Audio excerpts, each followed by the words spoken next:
Hello and welcome to Northwest Newsweek. All three incumbents in northwestern Ontario have retained their seats following Monday night's election. In Thunder Bay Superior North, the Liberals' Patty Hajdu will once again be joining her government in Ottawa. This was her fourth election win dating back to 2015. Justin Hardy reports. Thank you, thank you, thank you.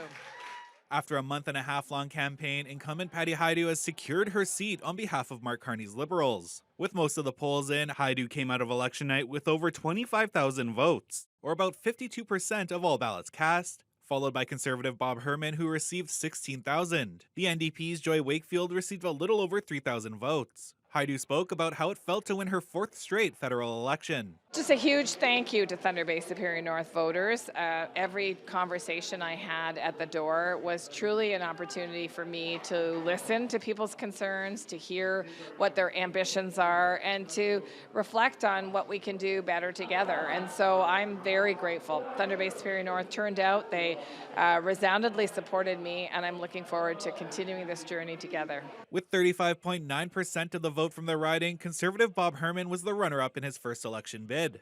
The former Thunder Bay police chief says while his team put on a good showing, Hajdu just had a really well-oiled election machine. I just hope that now that she understands that there is a mandate from this community based on the votes that she got and the votes that I got, that somewhere in the middle, she has to work for all the people in this community.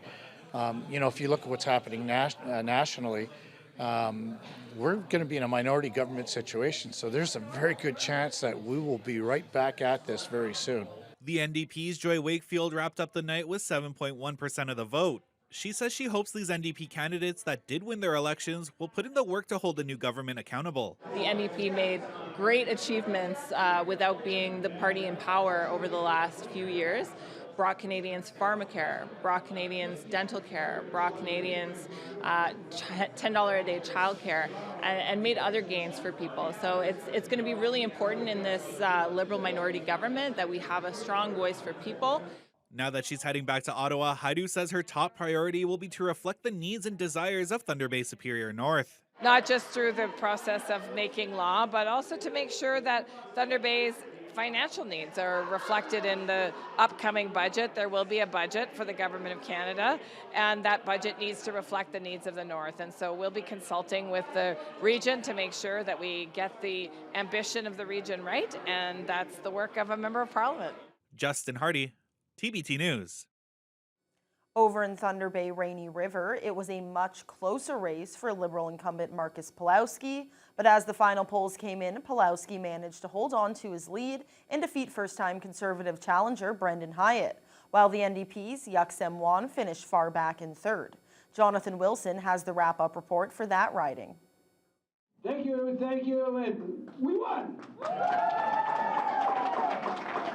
Marcus Pawlowski has won a third term in Parliament after taking home more than 19,000 votes and holding off a strong challenge from the Tories' Brendan Hyatt, who finished about 1,500 votes back. Pawlowski says there was a lot on the line this election with the Trump tariffs, and he appreciates all the support from the voters. I really want to thank people for voting for me. It's a tremendous privilege to be the Member of Parliament for Thunder Bay River, and I really mean that. No, we've got a fantastic riding. We've got a fantastic part of the country, and I really appreciate the vote of confidence for all those who voted for me and all the people who worked for me. I sincerely appreciate your help. Hyatt was unwilling to concede defeat to Pawlowski until late into the night, as he continually trailed by only about 1,000 votes or so as the polls kept coming in. He says this election loss won't stop him from trying again. Thunder Bay Rainy River has spoken. They've elected a Liberal Party again. That's fine, but I think we can only go up from here, and I'm looking forward to continuing the race as it goes forward into the next series here. We've got an opportunity to build this party. I've been out there working hard for the last 18 months, and I'll continue to work hard. It's a minority government, and we know with minority governments, they don't always last the 4 years that the government's term is. So I look forward to hopefully contesting the riding in the next election. This was the third election run for the NDP's Yuksem Wan, who finished a close third in the last two federal elections in 2019 and 2021. This time around, she received just 7% of the vote, as her party's fortunes tumbled nationwide. But Wan says the NDP supporters and their votes still mean a lot to her and to the good of Canada as a whole. And even though the result isn't what we wanted this year, it's not about giving up. It's about picking up the fight and making sure that people still have the values, the principles, and the work ethics that they can believe in. So, it's really about thanks and gratitude, because every vote was something that I know that I worked hard for and that people trusted me with. And to me, that's where I win. Now, as he heads back to Ottawa, Pawlowski says he's a much better politician than when he first switched from being an ER doctor to politics in 2019. And he had a special thanks for his young family for all their support. And the price to be paid for a politician is the fact that you don't spend nearly as much time with your family as you ought to. So, that's why I'm acknowledging them, because they really did pay the price for this victory. Jonathan Wilson, TBT News. Looking west to the newly configured and renamed Kenora-Kiiwetinoong riding, Conservative incumbent Eric Melillo has become a 3-term federal MP, all before his 28th birthday. Melillo was first elected in 2019, becoming the youngest MP for that session of Parliament at age 21. He was re-elected 2 years later. This time around, Melillo's focused on door knocking and did not make himself available for TV interviews during the campaign. Last night, he took home nearly 13,000 votes, easily defeating the Liberal candidate, former Nan Grand Chief Charles Fox, by over 4,000 votes. The NDP's Tanya Cameron finished a distant third. Melillo issued a statement on his social media today saying he's honored to have received the voters' trust to serve a 3rd term. He adds that while they didn't get the result they were looking for nationally, he's motivated to get back to Parliament to work for the people in Kenora-Kiiwetinoong. The numbers are in from Elections Canada regarding voter turnout in northwestern Ontario. All 3 area ridings saw lower percentages than the nationwide numbers. Across Canada, 19.5 million people voted on Election Day or during the advance polls or through special ballots. That's a 68.7% turnout, the highest since 1993 and 6 percentage points higher than the 2021 election. In Thunder Bay Superior North, the turnout was 67.8%, slightly behind the national figure. In Thunder Bay Rainy River, 61.8% of eligible voters turned out, up from 58.8% in the last election. And in Kenora-Kiiwetinoong, the turnout was 60.2%. The province's Special Investigation Unit is investigating the circumstances surrounding the death of a woman in police custody in Kenora. The SIU confirmed the death Wednesday, 3 days after OPP issued an initial release about her arrest on the morning of the 26th on an outstanding warrant. She was placed in a cell at the local detachment and went into medical distress following morning. First aid was administered and paramedics took her to hospital, where she was placed on a ventilator. She was pronounced dead shortly before 5:30 p.m. that evening. 3 SIU investigators and 2 forensic specialists have been assigned to the case. An Indigenous language revitalization program is facing full suspension due to lack of funding.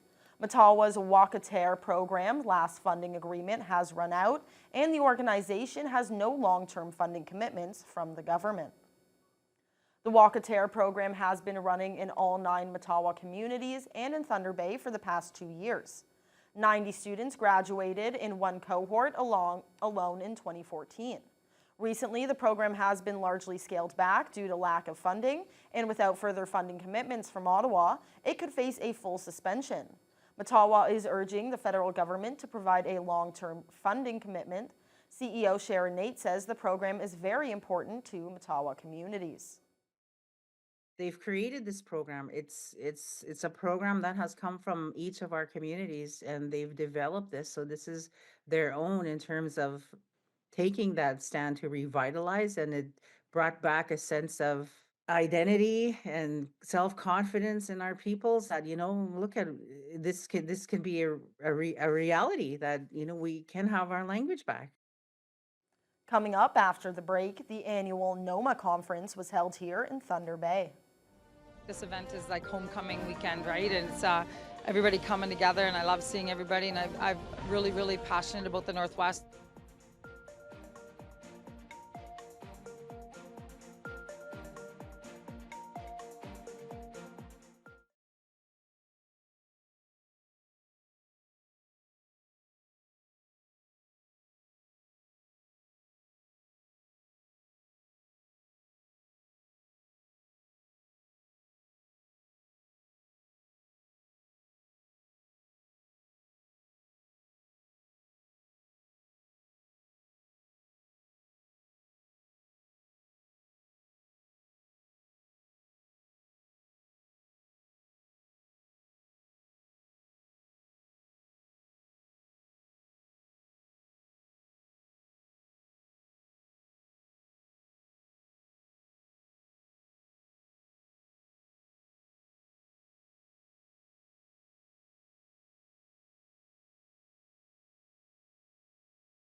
Welcome back. 3 of Ontario's major party leaders made their way to Thunder Bay last week to take part in the opening of the annual NOMA conference. Premier Doug Ford did not attend, but the other leaders all spoke about the North's vital importance to the rest of the province. Justin Hardy reports. Area politicians who are members of the Northwestern Ontario Municipal Association often work very closely with upper levels of government, and 3 of the 4 Ontario party leaders made their way to the annual NOMA conference to address the delegates. Official opposition leader Marit Stiles of the NDP, the Ontario Liberal Party's Bonnie Crombie, and Mike Schreiner of the Green Party of Ontario each had a message to deliver to the municipal representatives. The work they are doing is absolutely critical. They are hearing from local people in their communities firsthand.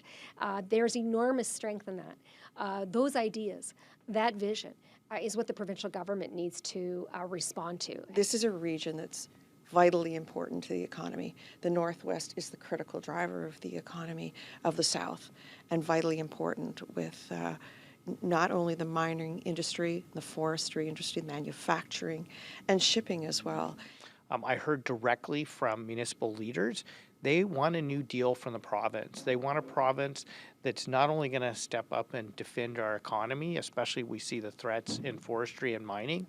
Premier Doug Ford was not present.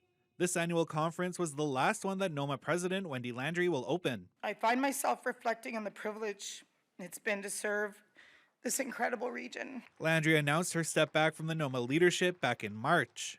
In her opening remarks, she announced Marathon Mayor Rick Dumas will be succeeding her.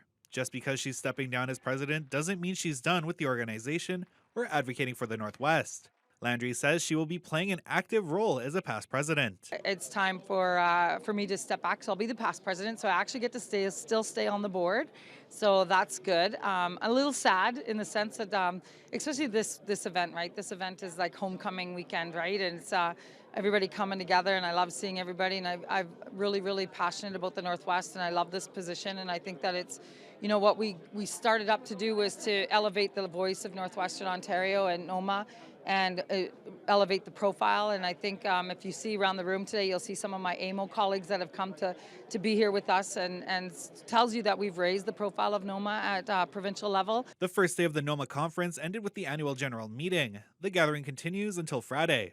Justin Hardy, TVT News. Day 2 of the annual Northwestern Ontario Municipal Association Conference was led by the organization's new president. Rick Dumas officially took over the role at last night's AGM. The conference continued last Thursday with talks on numerous topics such as strategic planning.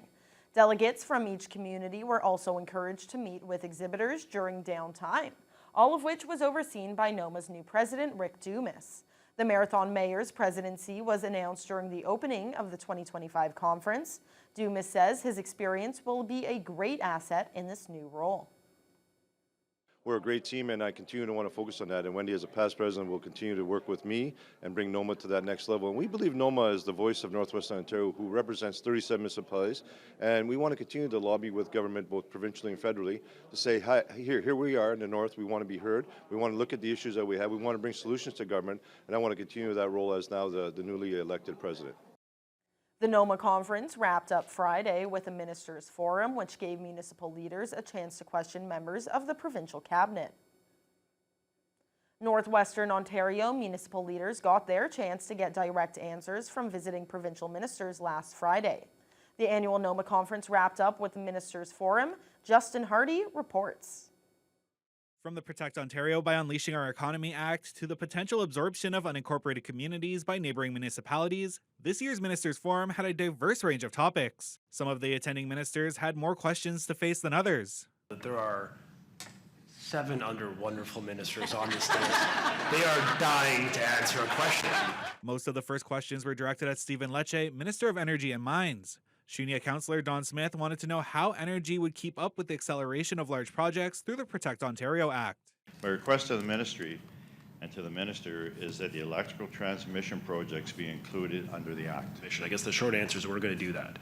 In the spring, we'll be bringing forth a policy So this legislation brought forth, it allows us, it enables some of the authorities, but later on this calendar year, in this parliamentary session, we'll bring forth a plan that will apply the same efficiency framework to transmission. Because I agree with you, we could be shaving off time and money. Municipalities also took advantage of the presence of Rob Flack, Minister of Municipal Affairs and Housing. Former NOMA President Dave Canfield asked the province to give municipalities the power to absorb neighboring unincorporated communities, many of which already rely on municipal infrastructure. It's a simple solution. I don't understand why you can't figure it out. You figured it out from 95 to 2000. Let us annex the unincorporated. That problem will disappear. Point well taken. I've heard it loud and clear here today. Obviously, the majority of the unincorporated communities are in the north, and we're going to put Minister Graydon Smith on it. We're going to come up with solutions. Many of the ministers offered follow-ups at Queen's Park with municipal representatives. Justin Hardy, TBT News. 2 youths have been charged following an arson in Webequie First Nation last weekend. The fire caused an estimated $500,000 in damage to the community's airport terminal. The blaze broke out Saturday evening in Nishnawbe-Yaski. Police were called in. Community firefighters were also dispatched to help put the fire out and stop it from spreading to nearby structures. The building sustained significant damage. 2 13-year-old boys were identified by police during the investigation into the cause. One teen was arrested in Webequie on Sunday, and the other turned themselves in that same afternoon. Both teens were charged with arson and mischief and $5,000. They remain in custody until their next court appearance. Up next, the Dryden Ice Dogs forced the Walleye to a Game 6.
Welcome back.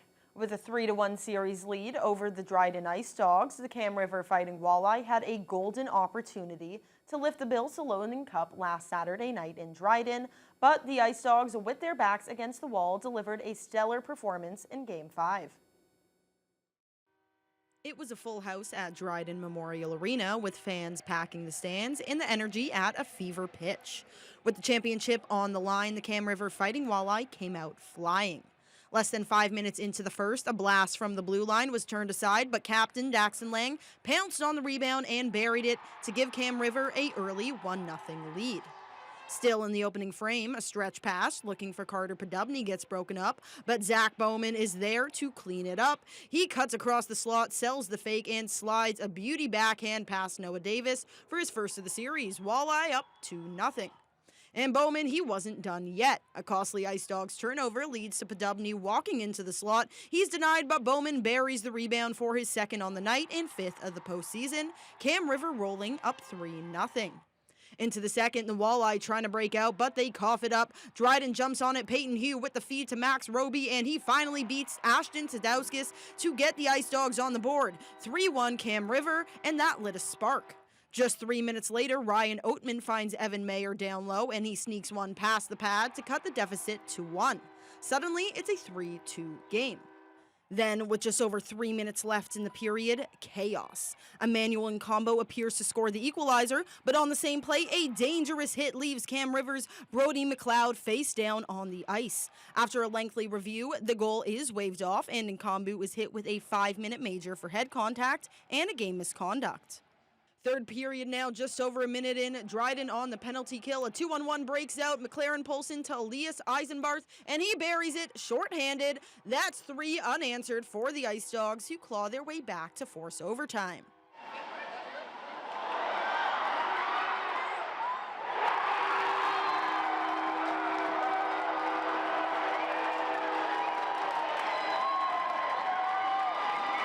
And there's the dagger. Peyton Hugh with the overtime winner. Dryden stuns the Walleye 4-3 to extend the series.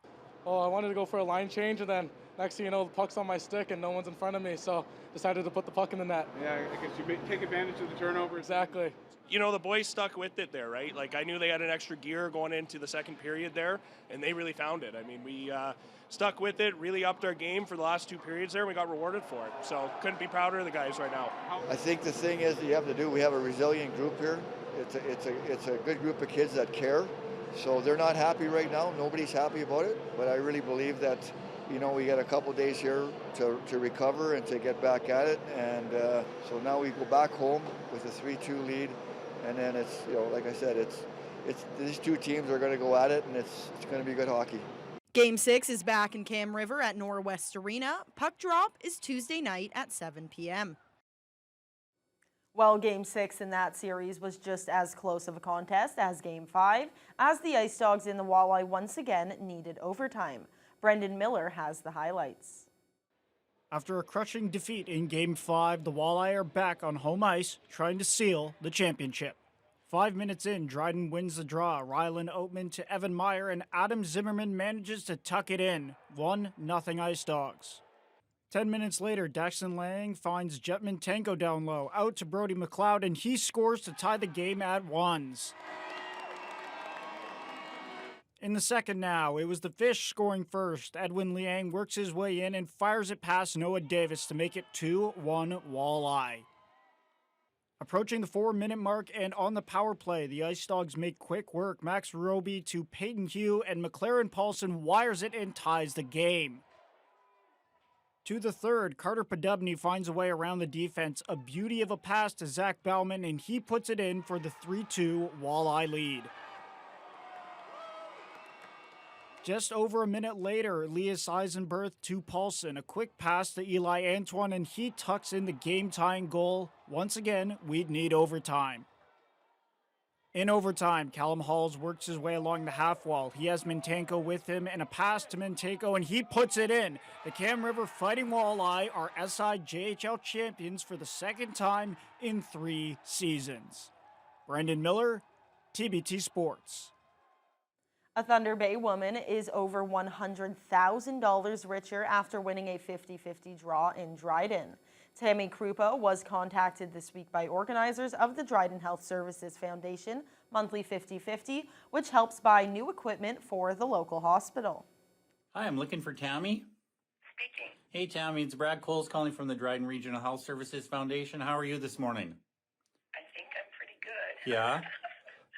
So we tried to get a hold of you a couple times yesterday, and I just finally left you a message there, and you replied back. So I'm just calling to let you know that you did win our grand prize yesterday of $106,567.50. So congratulations. Krupa says after she missed the first 2 phone calls from Coles, she spotted her name in a social media post announcing the winner. Krupa says she's going to continue supporting the foundation. Tickets for the Dryden 50-50 draw for May are now available online. Thank you so much for joining us for this edition of Northwest Newsweek. I'll catch you next time.